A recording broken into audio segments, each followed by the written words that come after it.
클래식을 사랑하는 고양이. 오늘은 클래식 음악의 악성이자 성인은 루드비히 반 베토벤에 치열했던 삶과 음악에 대해서 알아보자. 음악의 성인 베토벤은 음악뿐만 아니라 생애 자체도 수많은 사람들의 관심 대상이자 연구 대상이다. 베토벤의 사후 그의 생애를 다룬 평전과 논문이 엄청나게 많이 출판되었으며 이런 베토벤 연구는 지금도 계속되고 있다. 로맹 롤랑처럼 아예 그의 일생을 모티브로 대하소설로 승화시킨 작가까지 있을 정도이며 당연히 그를 직접 다루거나 연관된 영화나 소설도 많다. 이처럼 그의 삶이 많은 관심을 받는 것은 단지 위대한 음악가라는 이유뿐만 아니라 다이나믹하고 극적인 측면을 많이 가지고 있는 그의 인생 자체가 세인들에게는 하나의 예술작품으로 느껴지기 때문일 것이다. 보통 그의 생애를 본인의 음악 양식과 결부지어 초기, 중기, 후기로 분류하는 것이 관례화되어 있다. 초기에는 그의 본 시절부터 모차르트, 하이든의 영향이 다소 느껴지는 빈전기 시기까지이고 중기는 두 선배 작곡가의 영향을 벗어나 본격적인 독창적 작법을 수립했던 1810년대 후반기까지이며 후기는 청력을 완전히 잃은 후 작법상의 독자성을 넘어 자신만의 명상적이고 심원한 음악 세계를 구축했던 생애 마지막 시기이다. 베토벤은 1770년 12월 17일 쾰른 선제후국의 수도의 본에서 태어났다. 지금의 독일의 도시이다. 할아버지 루트비히는 네덜란드 출신으로 독일로 이주하여 쾰른 선제 후 궁정의 악장을 지냈다. 아버지인 요한도 자신의 아버지를 따라 음악의 길을 걸어서 궁정 가수가 되었지만 잦은 폭음으로 결국 목소리가 상해버렸다. 요한은 심한 알코올 중독자였으며 심지어 베토벤이 연주회 등에서 벌어온 돈도 술값으로 탕진했을 정도였고 술버릇도 고약해서 평이 그리 좋지 않았다. 반면 할아버지는 건실한 사람이었으며 어린 손자 베토벤을 귀여워해줬지만 베토벤이 4살 때인 1774년 61세로 세상을 떠났다. 요한은 어린 베토벤의 재능을 알아챈 후 레오폴트 모차르트처럼 아들을 이용해 돈과 명성을 얻을 속셈으로 어린 베토벤에게 가혹하고 폭력적인 방식으로 피아노를 연습시킨 것으로도 악명이 높다. 다만 어떻게 음악을 가르쳤는지 여부와는 별도로 요한이 자기 아들을 모차르트처럼 천재로 포장해서 돈을 벌어보려고 했던 것은 사실이다. 당시 레오폴트 모차르트가 아들로 유명세를 타는 것을 부러워했던 요한은 자기 아들도 볼프강 아마데우스 모차르트처럼 신동으로 만들어 돈을 벌려고 했다. 1778년 3월 베토벤의 첫 대중 공연회 포스터에서 요한은 아들이 6살이라고 주장했는데 당시 베토벤의 실제 나이는 8살이었다. 이렇게 아들을 천재로 만들어 보려고 나이를 2살이나 줄이기까지 했지만 당시 베토벤은 대중들에게 모차르트만큼 강한 임팩트를 주지 못했기 때문에 결국 신동으로 부각되지는 못했다. 그래도 재능은 인정받아서 11살 때 평생의 은인이 된 궁정음악가 크리스티안 고틀로프 네페를 만나 본격적으로 음악의 기초를 배웠고 교회 오르가니스트를 맡고 있던 네페를 따라 무급 오르간 보조주자로 일하게 된다. 그가 13살경에 처음으로 출판한 작품인 드레슬러 행진곡에 의한 9개의 변주곡에는 네페의 영향이 그대로 드러나 있다.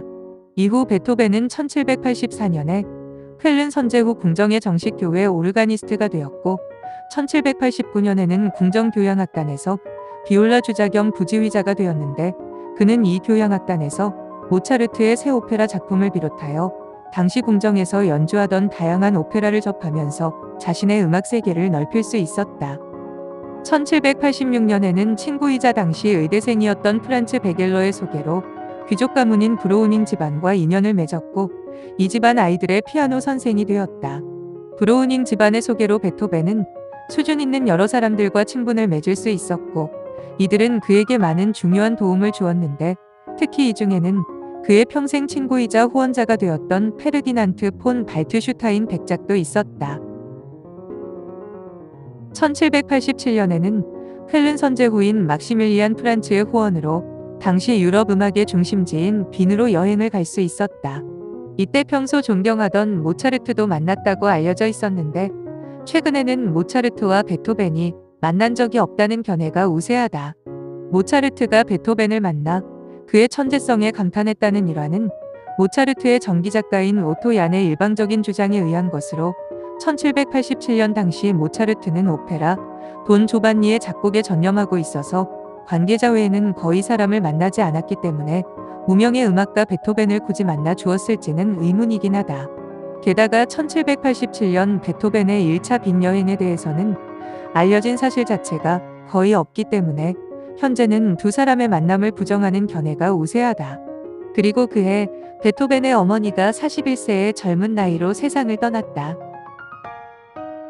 1789년에는 알코올 중독으로 생활력을 상실한 아버지 대신 가장의 지위를 얻어 집안을 부양하기 위해 아버지가 받는 월급의 반을 받아 가족의 수입으로 삼았다. 아버지를 대신해 집안의 가장이 된 베토벤은 당시 음악의 본고장인 빈에서 음악가로서 성공하고 싶다는 꿈을 포기하지 못했고 1792년 고향의 귀족들과 절친들의 도움으로 막시밀리안 프란츠 선제후에게 일정 기간 장학금을 받을 수 있게 되었다. 이 후원금으로 부친의 장례식을 치른 후에야 꿈에도 그리던 빈으로 떠날 수 있게 되었다. 또한 빈에서 저명한 음악가인 요제프 하이든에게 배울 수 있도록 주선도 받았다. 빈에서 베토벤은 계획한 대로 하이든의 문화에 들어가서 가르침을 받았지만 베토벤은 하이든의 지도 방식에 불만을 가졌고 하이든은 하이든대로 베토벤이 이전 스승 밑에서 했던 숙제를 똑같이 제출했다가 들키는 등의 행동을 한 베토벤을 마음에 들어하지 않았다. 그는 귀족이나 부유한 집안의 잔치나 모임에서 연주를 하면서 생계를 꾸려갔는데 그의 뛰어난 즉흥 연주 능력은 귀족들에게 큰 인기를 끌었다. 선제 후에 장학금 지급 기간이 끝났지만 곧 미히노프스키 공작과 같은 든든한 후원자도 얻었기 때문에 생계의 곤란함을 느끼지는 않았다. 1795년에는 자신이 작곡한 피아노 협주곡 2번과 모차르트 피아노 협주곡 등의 레파토리로 정식 공연에 데뷔한 후 본격적으로 피아니스트이자 작곡가로 활동하기 시작했다. 미히노프스키 공작의 후원으로 프라하, 드레스덴, 베를린으로 연주 여행을 하면서 유럽 각지에도 점차 이름을 알리기 시작하였다. 1800년에는 일본 교향곡과 6곡의 현악사 중주곡을 발표해서 성공을 거두면서 피아니스트뿐만 아니라 작곡가로서도 인정을 받았다. 이 시기 그의 작품들은 아직 모차르트와 하이든이라는 선배 대작곡가들의 영향하에 있었으나 이미 중기 이후에 그의 빛나는 음악적 성과의 서광도 충분히 드러나기 시작했다. 그러나 호사다마라고 베토벤은 이때부터 귀가 점점 들리지 않게 되는 음악가로선 치명적이라 할 만한 문제를 안게 된다. 베토벤은 이 기병 때문에 유서를 쓸 정도로 고통스러워했다. 그럴 만도 한 게 음악가에게 청각장애라는 질병은 사실상 사형 선고에 해당되었기 때문이다. 이 무렵 친구들 기록을 보면 표정이 너무나도 어두워졌고 말수가 적어졌으며 사람 만나기를 꺼리며 엄청나게 괴로워했음을 알 수 있었다고 한다. 이 시기에 하일리겐슈타트로 가서 쓴 유명한 하일리겐슈타트 유서는 베토벤 사후에 발견되었으나 유서를 썼다고는 해도 자살을 기도하지는 않은 듯하다. 그러나 유서를 쓴 후 자신에게 주어진 음악적 재능을 충분히 발휘하기 전에는 죽을 수 없다고 새롭게 결의한 베토벤은 그 후로 걸작을 쏟아내기 시작했다. 1802년에는 이번 교향곡을 이듬해에는 오라토리오, 감람산의 예수 그리스도를 작곡했다. 감람산의 예수 그리스도에서는 사망을 눈앞에 두고 고뇌하는 예수의 모습이 귀가 들리지 않는 것으로 고뇌하던 베토벤의 절절한 모습과 묘하게 중첩되어 있다. 중기의 베토벤은 에로이카 변주곡과 이번 교향곡을 작곡하였고 이후 베토벤은 선배 작곡가의 그늘에서 본격적으로 벗어나 자신의 음악 세계를 구축하기 시작한다. 베토벤은 평소 괴테의 글을 좋아했고 괴테도 베토벤의 명성을 잘 알던 터라 둘은 무려 21살 차이에도 즐겁게 대화했다고 한다. 얼마 뒤 거리에서 오스트리아 황족 일행 혹은 어떤 귀족이 나타나자 괴테는 모자를 벗고 물러서서 고개를 숙였는데 베토벤은 모자를 쓴 채로 고개를 뻣뻣이 들고 황족이 뭐 잘났어? 라는 투로 황족 일행 사이를 꺼리낌 없이 지나갔다고 한다. 괴테가 나중에 그에 대해 뭐라고 지적하자 실망한 듯이 당신과 나는 안 만나 보군요. 라고 말한 후 다시는 만나지 않았다고 한다. 베토벤 연구가 알렉산더 윌록 세이어에 의하면 괴테도 나중에 그 일화를 회고하면서 베토벤과 자신은 맞지 않는다고 지인들에게 이야기했다고 한다. 괴테는 생전에 귀족들은 주어진 유산들로 인해 현실에 안주하지만 귀족으로 태어나지 않은 자는 노력하는 인간으로서 자신의 잠재성을 발현할 수 있다고 이야기한 바 있다. 당시 유럽 사회 지식인들 사이에서는 공화정과 인간 평등 사상에 대한 열망이 고조되어 있었다. 이러한 사회적 분위기 속에서도 괴테가 이러한 귀족과 비귀족의 차이를 분명하게 언급했다는 점에서 은연중 귀족의 신분에 대해 열망했던 그의 모습을 엿볼 수 있다. 따라서 귀족의 특권의식에 크게 반발했던 베토벤은 이러한 점에서 괴테와 자신이 맞지 않다 말한 것으로 짐작할 수 있다. 그런데 애니메이션 감독이면서 클래식 매니아로서 책도 여러 쓴 신동원 감독에 의하면 돈에 유달리 매달리던 음악가로 단연 베토벤을 꼽았지만 베토벤이 돈의 메인 수전노는 결코 아니었다고 한다.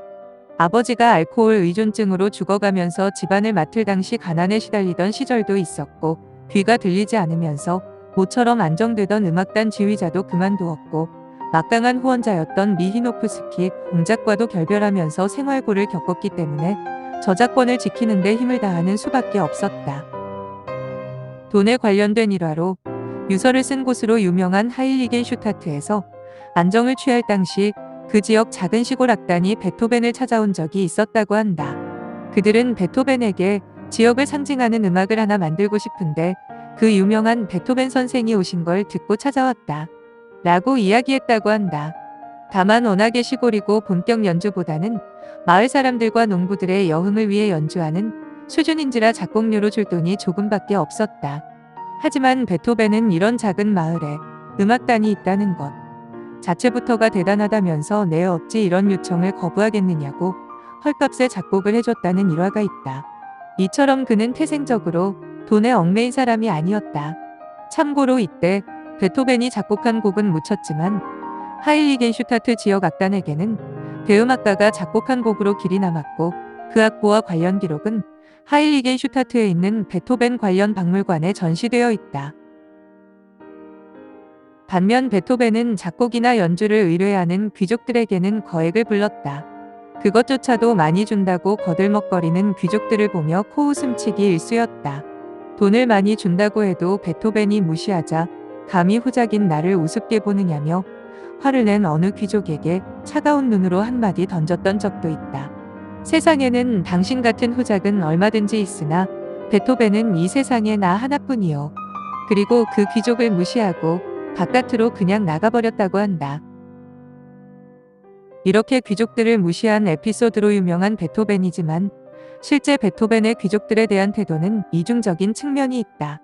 사람들은 종종 자신을 루트비히 폰 베토벤으로 불렀는데 그는 이런 칭호를 굳이 고치려고 하지 않았다. 폰은 독일에서 귀족의 호칭으로 사용되었다. 하지만 그렇다고 베토벤이 귀족으로 잘난 척하거나 서민들에게 갑질하는 것은 전혀 없었다.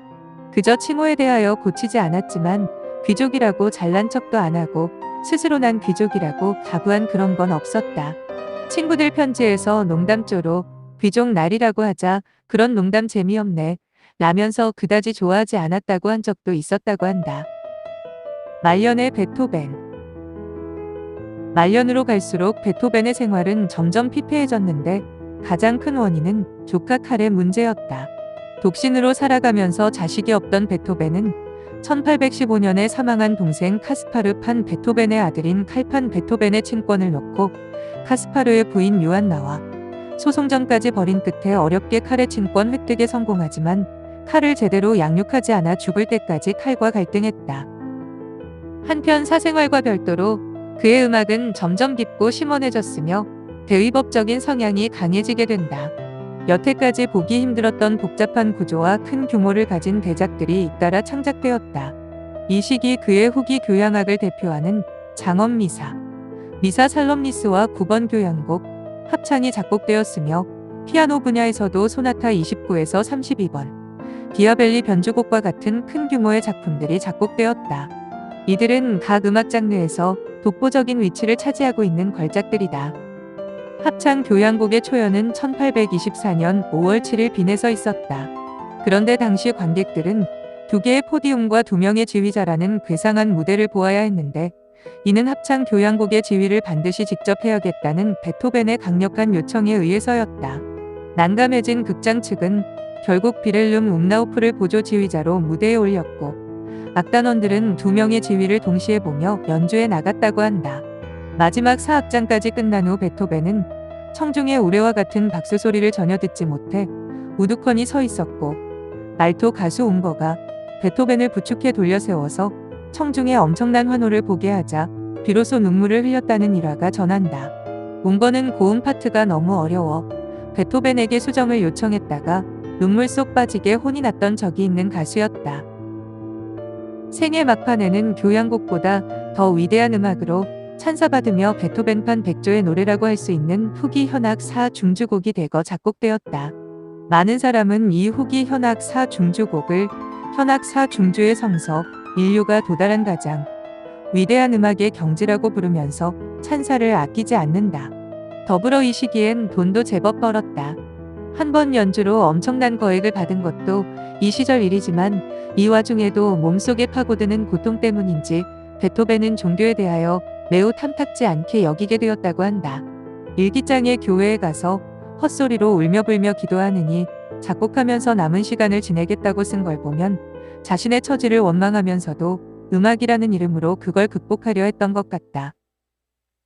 당시 빈에서 폭발적 인기를 끌었던 작곡가 조아키노 로시니가 말년에 베토벤이 기거하던 하숙집에서 그를 만났는데, 베토벤은 세빌리아의 이발사 같은 좋은 곡을 많이 작곡하라는 덕담을 했다. 후에 로시니는 자기처럼 별볼일 없는 작곡가는 가슴에 훈장을 달고 유복한 생활을 하는데 이 위대한 음악가는 어떻게 저렇게 궁핍할 수 있느냐며 가슴 아파했다. 또 후에 로시니는 베토벤을 위해 귀족들에게 도움을 요청했는데 실제로 후원이 이루어졌다는 기록은 없다. 베토벤은 세상을 떠나기 직전까지도 많은 작품을 구상했을 만큼 음악에 열중했다. 영국 필하모니아 협회가 청탁한 교향곡을 일부 작곡하던 중이었고, 이 밖에도 레퀴엠과 괴테의 파우스트의 오페라화도 구상되던 중이었다고 한다. 하지만 모든 구상은 베토벤의 사망으로 결국 구상으로만 남고 말았다. 제자이던 모셀레스의 증언에 의하면 죽기 며칠 전까지도 음악을 구상했다고 한다.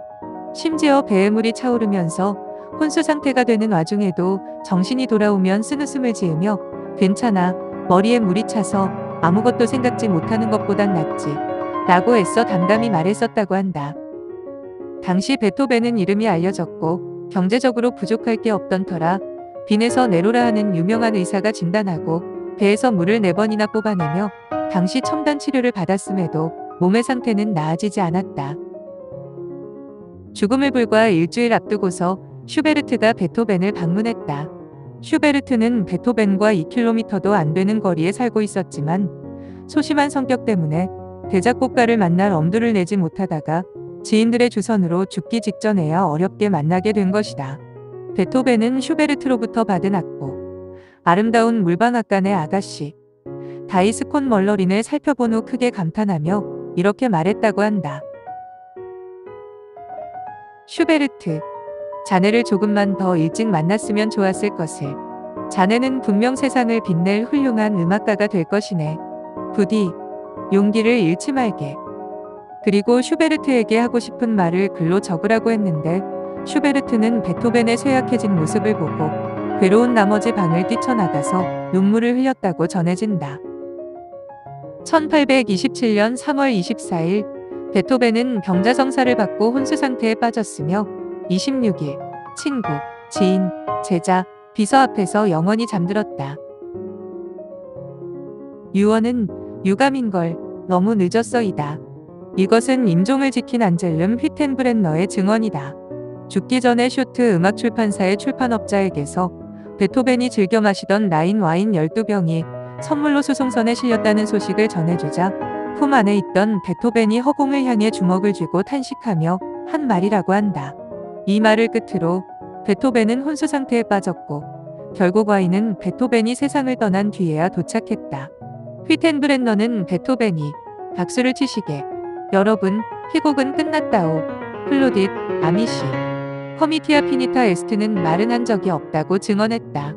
이 말이 베토벤의 유언으로 좀 더 자주 인용된다.